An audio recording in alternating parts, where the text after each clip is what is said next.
Hello दोस्तों, नमस्कार। हम आपके लाया हूँ क्लास 10th साइंस कक्षा 10 विज्ञान के महत्वपूर्ण 4 और 7 नंबर वाले प्रश्न लेकर आया हूँ। बहुत ही इंपॉर्टेंट, जो 2024 की परीक्षा देंगे उनके लिए बहुत ही इंपॉर्टेंट क्वेश्चन लेकर आया हूँ। रसायन विज्ञान के पूरे रसायन विज्ञान के जो 5 चैप्टर हैं उन्हीं से इंपॉर्टेंट क्वेश्चन लेकर आया हूँ, जो बोर्ड में पूछे जाएंगे, जो बोर्ड में आएंगे, जो लगातार बोर्ड में वही इंपॉर्टेंट क्वेश्चन लेकर आया हूँ। क्योंकि टाइम कम है, उसके चलते अगर अच्छी तैयारी करनी है तो मतलब मेन कवर करना पड़ेगा, मेन अच्छी से तैयारी करनी पड़ेगी। तो चलो वीडियो को शुरू करते हैं। यहाँ पर हम आपको इंपॉर्टेंट क्वेश्चन 25 क्वेश्चन लेकर आया हूँ, जो आपके 4 और 7 नंबर के हैं। तो पहला क्वेश्चन देखिए, जो बोर्ड में हर बार पूछा गया है। देखिए क्या कह रहा है। देखिए पहला क्वेश्चन कह रहा है संयोजन या संकलन।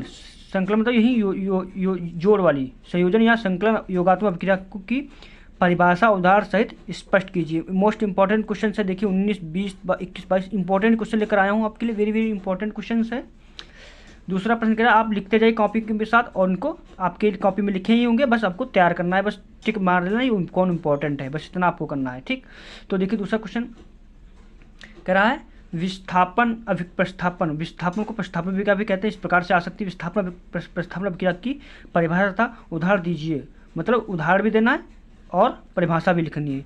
ये 4 नंबर में आता है। ठीक, प्रश्न संख्या तीसरा देखिए, आप कॉपी के साथ वीडियो रोक कर लिखते जाइए। प्रश्न का तीसरा क्या, उदासीनीकरण अभिक्रिया से आप क्या समझते हैं, उदाहरण भी दीजिए। उदासीनी अभिक्रिया, उदासीनीकरण अभिक्रिया से आप क्या समझते हैं, उदाहरण भी दीजिए। ये भी important question, very very important question है। प्रश्न संख्या 4 देखिए क्या कह रहा है, आक्सीकरण अभिक्रिया पर टिप्पणी लिखिए। पहले चैप्टर से आक्सीकरण अभिक्रिया पर टिप्पणी लिखना आपको है, पूरा विस्तार से आपको लिखना है। ठीक, तो ये भी आप वेरी वेरी इंपॉर्टेंट है, आप इस पर टिक लगा लीजिए। अगला क्वेश्चन देखिए कह रहा है प्लास्टर ऑफ पेरिस बनाने की विधि व समीकरण लिखना है। प्लास्टर ऑफ पेरिस का आपको समीकरण विधि बतानी, कैसे बनता है, जिप्सम को किस प्रकार कितने बार गर्म किया जाता है तब प्लास्टर ऑफ पेरिस का निर्माण होता है, और समीकरण साथ में क्या लिखना है, समीकरण लिखना। Very very most important question है ये। ठीक, तो इसको भी आप लिख लीजिए, नोट कर लीजिए। प्रश्न संख्या 6 देखिए क्या कर रहा है, प्लास्टर ऑफ पेरिस एवं व्यंजक चूर्ण के बनाने की एक विधि की रासायनिक समीकरण लिखिए।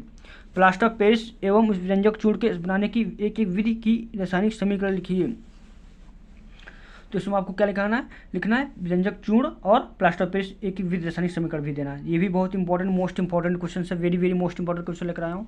7वां देखिए प्रश्न क्या कह रहा है, निम्नलिखित में से प्रत्येक के 2-2 उपयोग लिखना है। क्या लिखना है, 2-2 आपको उपयोग लिखना है। पहला क्या कह रहा है, बेकिंग सोडा पर और सोडियम हाइड्रोक्साइड। मतलब बेकिंग सोडा किस काम में उपयोग होता है, सोडियम हाइड्रोक्साइड का क्या उपयोग होता है, तो आपको 2-2 उपयोग लिखना है। प्रश्न संख्या 8 देखते, कैसे प्राप्त करेंगे, आवश्यक समीकरण भी दीजिए। मतलब आपको समीकरण देना। इस प्रकार से प्रश्न 5 नंबर में आपका आ जाता है। कितने 5 नंबर में आपका आ जाता है। देखिए क्या कह रहा है, सोडियम हाइड्रोक्साइड से सोडियम कार्बोनेट कैसे मतलब प्राप्त करेंगे, सोडियम हाइड्रोक्साइड से सोडियम कार्बोनेट कैसे प्राप्त करेंगे।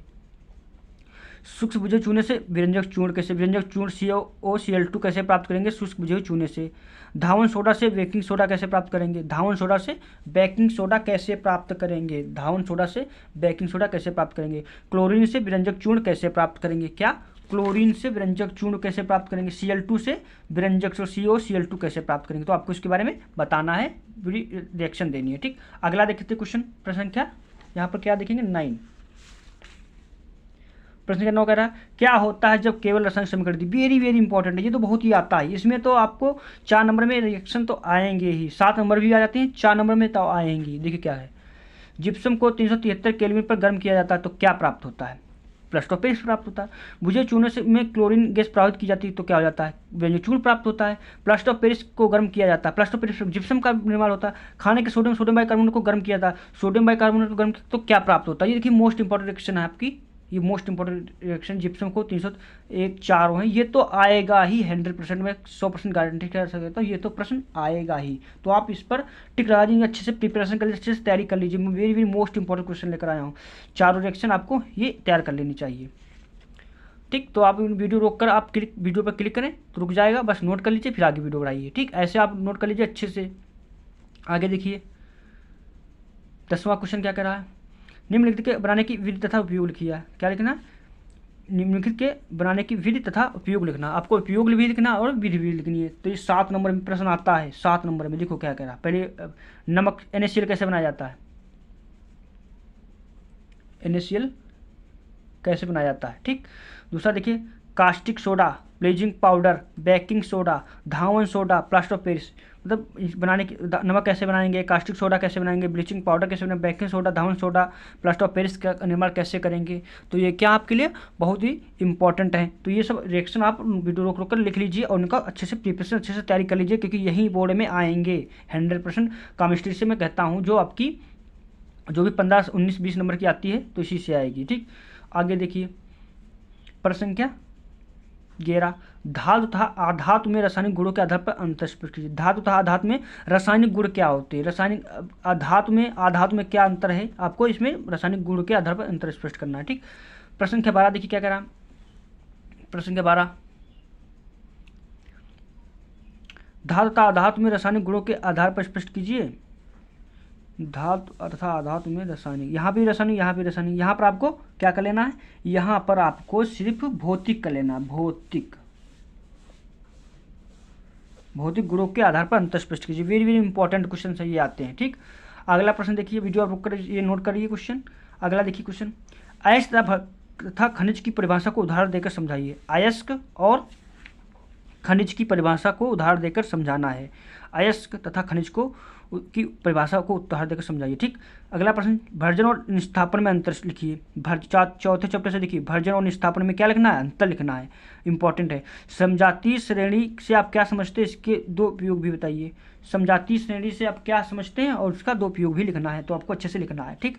प्रश्न संख्या 16 देखिए, वेरी वेरी मोस्ट इंपॉर्टेंट, क्यों अभी आपको बताते हैं। देखिए, निम्नलिखित पर संक्षिप्त टिप्पणी लिखिए। इसमें से 4 नंबर या 7 नंबर में आना ही आना है, 100% मैं गारंटी के साथ कह रहा हूँ। क्यों, क्योंकि ये चैप्टर है ना, कार्बन से बहुत पूछा जाता है। देखिए, एस्टीकरण अभिक्रिया क्या है बताना आपको। एस्टीकरण, साबुनीकरण, डीऑक्सीकरण अभिक्रिया, क्यूडन अभिक्रिया, मिशेल अभिक्रिया, हाइड्रोकार्बन का वर्गीकरण, कार्बनिक यौगिक का नामकरण, हाइड्रोकार्बन का दहन, मिशेल, साबुन, समजातीय श्रेणी,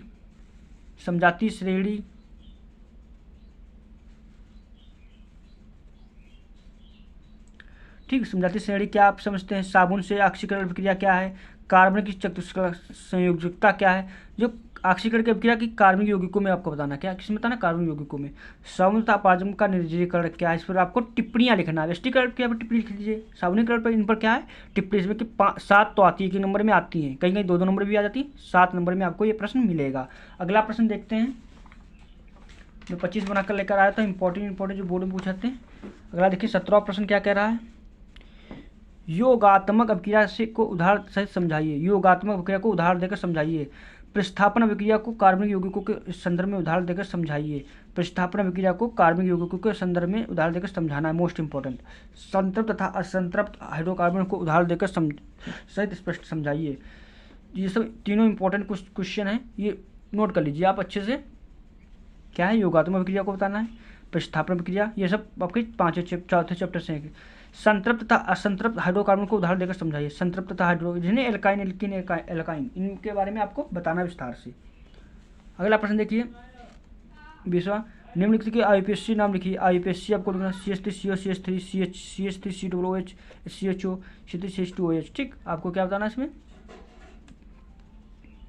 आपको IUPAC नाम बताना है, ठीक। तो ये आप अच्छे से तैयार कर लीजिए, इनका IUPAC आपको अच्छे से आते ही होंगे। अगला प्रश्न देखिए, इंपॉर्टेंट में लेकर आया, क्या होता है जब केवल रासायनिक समीकरण। ये देखिए क्या होता है, ये तो आता ही है, इसमें इसकी अभिक्रिया तो आती है। क्या होता है देखिए,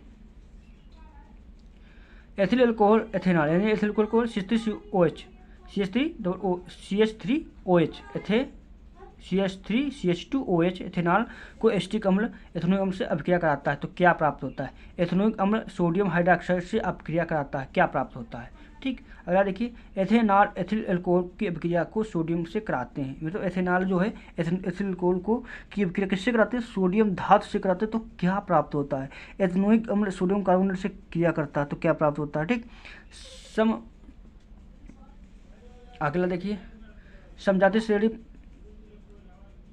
कार्यात्मक क्रियात्मक समूह से आप क्या समझते हैं?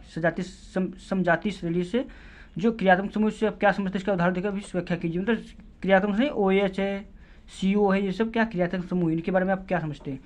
डायबेराइनर का त्रिक नियम क्या है? उदाहरण देखिए समझिए। 5वें चैप्टर से देखिए मोस्ट इंपॉर्टेंट, इससे तो आएगा ही। डायबेराइनर का त्रिक नियम क्या है? उदाहरण बहुत लगातार बोर्ड में हुआ है, हमने यहाँ पर लिखा नहीं, 16, 17, 18, 19 जो बोर्ड में जब पूछा गया हमने नहीं लिखा, लेकिन ये इंपॉर्टेंट क्वेश्चन आपके लेकर आया हूँ। ठीक, यहाँ पर देखिए आधुनिक आवर्त का सारणी का मुख्य विशेषता लिखिए। ये 7 नंबर में प्रश्न आ सकता है आपको, इंपॉर्टेंट क्या कहता हूँ। आधुनिक आवर्त सारणी का मुख्य विशेषता लिखिए। मेंडलीव का आवर्त नियम क्या है? व्याख्या कीजिए। मेंडलीव का आवर्त नियम क्या है, आपको इसमें व्याख्या करनी है। इंपॉर्टेंट 25 क्वेश्चन लेकर मैं आया हूँ, आप अच्छे से वीडियो से लोग कर लिख सकते हैं। अगर आप किस टॉपिक पे, इंग्लिश में किस टॉपिक पे वीडियो किस पर आप चाहते हैं, प्लीज़ चैनल सब्सक्राइब करो, कमेंट करिए किस पर आप वीडियो अगला चाहते हैं, मैं उस पर वीडियो बनाऊंगा। Thanks for watching.